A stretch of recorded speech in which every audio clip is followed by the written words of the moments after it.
Bonjour tout le monde, bienvenue chez Ellie, j'espère que vous allez bien. Dans cette nouvelle théorie FNAF sur le DLC Ruin de Security Breach, je vais vous expliquer rapidement pourquoi cette fin si surprenante s'appelle The Brazil Ending dans les fichiers du jeu. D'après moi, il s'agit tout simplement d'un indice supplémentaire pour bien comprendre à quel point cette fin est hyper glauque en réalité.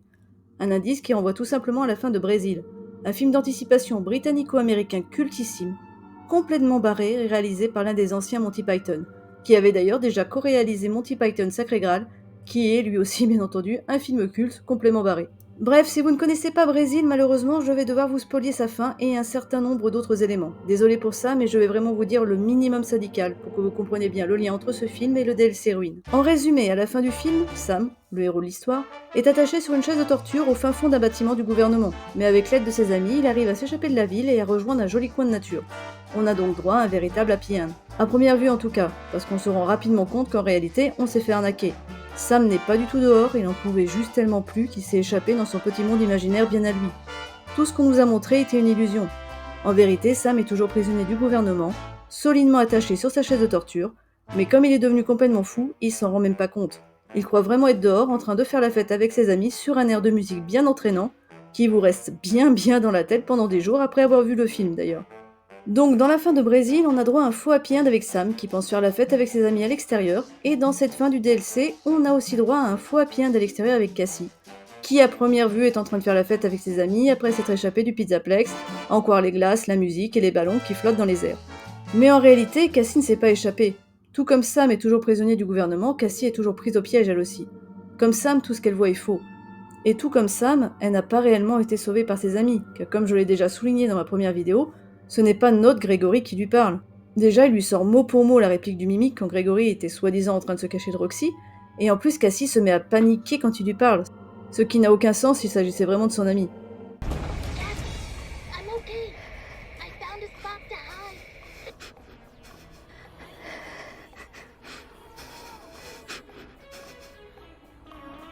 Bref, on pourrait croire à première vue que Cassie s'est échappée, mais en réalité elle est toujours dans les griffes du mimique et son esprit est pris au piège dans un joli petit monde virtuel. Est-ce que le mimique essaie de lui faire avaler que tout va bien pour mieux la contrôler? Mais dans ce cas, ça marche pas très fort pour le moment parce que Cassie panique à fond quand il lui parle. Est-ce qu'il se paie simplement sa tête, vu que de toute façon elle est déjà à sa merci? Possible aussi. Dans tous les cas, cette fin peut effectivement être un joli clin d'œil à la fin du film Brésil. Mais pour être franche, ça va encore plus loin que ça, parce qu'on peut trouver plusieurs autres liens sympathiques entre ce film, FNAF Security Breach et le DLC Ruin, comme le fait que la chanson phare du film, qui résonne encore dans la tête de Sam quand il devient complètement fou, parle d'une petite brunette brésilienne. Dur de savoir si Cassie est censée avoir des origines brésiliennes, mais en tout cas sa carnation colle avec des origines latino. On pourrait aussi parler du fait qu'un bug informatique soit à l'origine de toutes les morts et les drames qui arrivent dans le film, tandis qu'un virus informatique fait lui aussi beaucoup de dégâts dans les derniers jeux FNAF. Il y a aussi le fait que Sam puisse se téléporter quand il passe à travers des portes dans son monde imaginaire, ce qui ne manque pas de le surprendre d'ailleurs, tout comme Cassie se demande bien ce qui lui arrive quand elle se téléporte dans d'autres zones du Pizzaplex. Sans parler du fait que durant tout le film, le monde imaginaire de Sam s'entremêle à la réalité, jusqu'à ce qu'il finisse par s'enfermer complètement dans son monde imaginaire à la fin du film. Là aussi, ça rappelle ce qui se passe dans le DLC, avec ce monde en réalité virtuelle qui s'entremêle sans arrêt au monde réel, jusqu'à ce que Cassie finisse par se retrouver prisonnière du monde virtuel dans la fin Brésil. Je vais m'arrêter là sur les liens qu'on peut trouver entre ce film et le DLC, parce que sinon je vous spoil carrément toute l'histoire, et je suis déjà gênée d'avoir dû vous spoiler la fin d'un chef-d'œuvre du cinéma.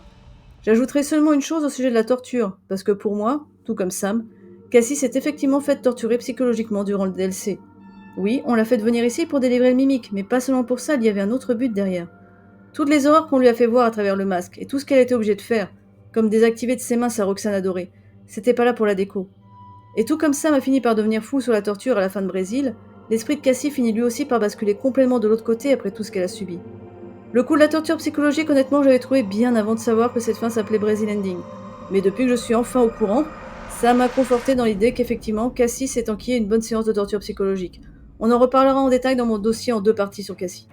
Bref, en attendant, on dirait bien que ce film complètement barré, où le monde imaginaire se mélange sans arrêt au monde réel, fait partie des principales sources d'inspiration pour ce DLC bien barré lui aussi, où le monde virtuel et réel se confondent également sans arrêt. Est-ce vraiment étonnant? Non, pas du tout. Déjà parce que dans FNAF c'est très courant de cacher des indices supplémentaires dans les fichiers du jeu. C'est comme ça qu'on avait découvert que Cassidy possédait l'héroïne de Princess Quest par exemple. Donc rien de surprenant à ce qu'il nous ait mis encore un indice dans les fichiers du DLC. De plus, c'est vraiment très courant de s'inspirer de grands films dans le monde du jeu vidéo. Pour rester dans l'univers des Monty Python, le fameux lapin tueur de Sacré Graal a été repris dans je ne sais même pas combien de jeux vidéo. Il est partout ce machin. Et Brésil est vraiment un film culte. Ça veut dire qu'il est connu par des millions de gens, en particulier les adultes anglophones qui sont, je le rappelle, la principale cible de la franchise Five Nights at Freddy's à la base. Si ça avait été un petit film péruvien connu par 3 tondus et 2 pêcheurs à la mouche, j'aurais dit non. Le fait qu'il y ait autant de similitudes entre le film et les jeux, c'est juste un hasard. Mais là, c'est vraiment culte, un peu comme The Rocky Horror Picture Show. C'est un très bon film réalisé par des anciens de Monty Python. Il y a Robert De Niro dedans. La direction artistique est excellente. Je veux dire, c'est pas Martine à la plage. Hein. D'ailleurs, ce film est aussi très apprécié en France. C'est pourquoi vous pouvez trouver un très grand nombre d'articles sur lui sur le net et plein de critiques extrêmement élogieuses, même si c'est aux États-Unis et au Royaume-Uni qui reste le plus connu pour ce que j'en ai vu. Pour couronner le tout, il est même repassé au cinéma en 2022 dans une version restaurée, y compris en France. Ce qui a permis de le faire découvrir à une nouvelle génération de spectateurs, et ce qui a donné naissance à une nouvelle salve d'articles très élogieux sur le film. Bref, non, il n'y a rien de surprenant à ce que cette fin ait été nommée en référence au film Brésil, vu à quel point ce film est connu. D'ailleurs, pour une fois, je suis allée vérifier si quelqu'un d'autre avait compris la référence côté anglais. Et sans surprise, la toute première vidéo sur laquelle je clique, elle parle du film bien sûr. Et à lire les premiers commentaires sous cette vidéo, il y a pas mal d'autres adultes qui avaient compris tout de suite la référence eux aussi. Que la plupart des ados connaissent pas, je peux comprendre, il n'y a pas de souci. Je peux aussi comprendre que beaucoup d'adultes ne connaissent pas le film. Il n'y a aucune loi qui nous oblige à regarder tous les films cultes, surtout qu'il y en a un paquet en vrai. Mais qu'absolument personne n'ait vu le rapport avec le film, franchement là j'aurais pas compris, surtout côté anglais et américain. Et là vous vous dites, mais Ellie, pourquoi t'as pas parlé de ça dans ta première théorie sur cette fin? Surtout que ça colle vraiment avec ce que tu disais, c'est dommage. En plus elle faisait que 8 minutes, t'avais la place feignasse. Et tout simplement parce que je ne savais pas qu'elle s'appelait Brazil Ending la semaine dernière. Non, normalement je ne regarde pas les autres théories avant d'avoir terminé les miennes, pour pas me laisser influencer et donner vraiment mon opinion personnelle. Je pensais avoir trouvé un site qui référençait tous les secrets du DLC, ce qui me permettait, en théorie, d'avoir juste les infos, sans me laisser influencer par d'autres théories, je veux dire. Mais pas de bol, le nom de cette fin y était pas indiqué, donc au final je l'ai découvert par hasard en lisant un commentaire sur ma première théorie. D'où cette petite vidéo pour ajouter cette précision sur le nom de la fin. Au passage, je vous invite vraiment à voir la vidéo du théoriste anglais et lui lâcher un like si vous voulez bien. Je le connaissais pas honnêtement, mais en même pas 3 minutes, il a donné plusieurs pistes intéressantes, notamment sur le fonctionnement du masque qui pourrait peut-être faire voir à Cassie ce qu'elle souhaite à certains moments. Bref, j'ai vraiment trouvé sa vidéo très sympa, donc je vous mets le lien en description et dans un commentaire épinglé. N'hésitez pas à aller la voir.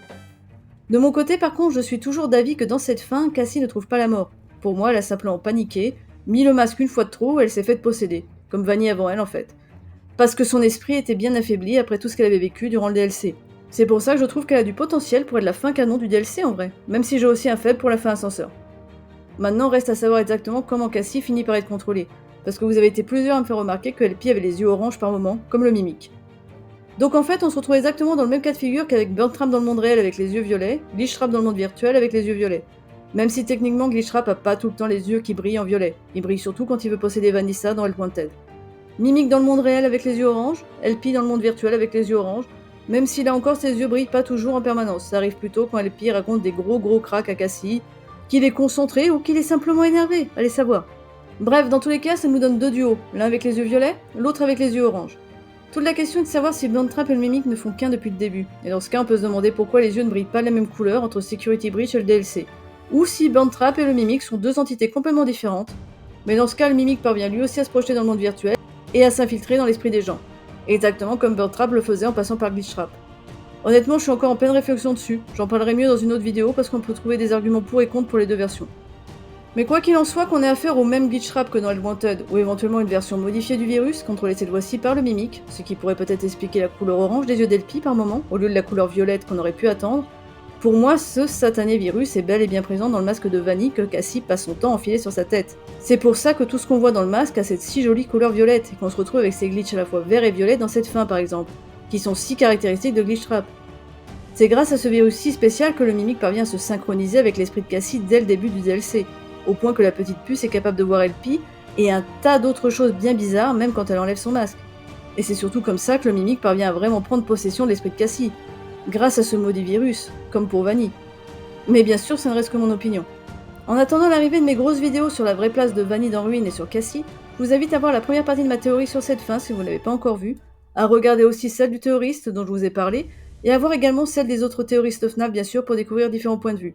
Et surtout n'hésitez pas à voir le film Brésil si vous aimez la science-fiction et l'humour noir, c'est vraiment un classique, et en plus ça va vous donner un autre éclairage sur les événements du DLC Ruin.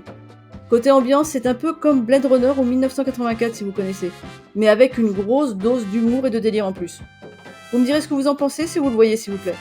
Au besoin, je vous ai mis aussi plusieurs liens sympas sous la vidéo pour en savoir plus sur le film et sur les délires des Monty Python. En attendant, portez-vous bien jusqu'à la prochaine fois. Bye bye.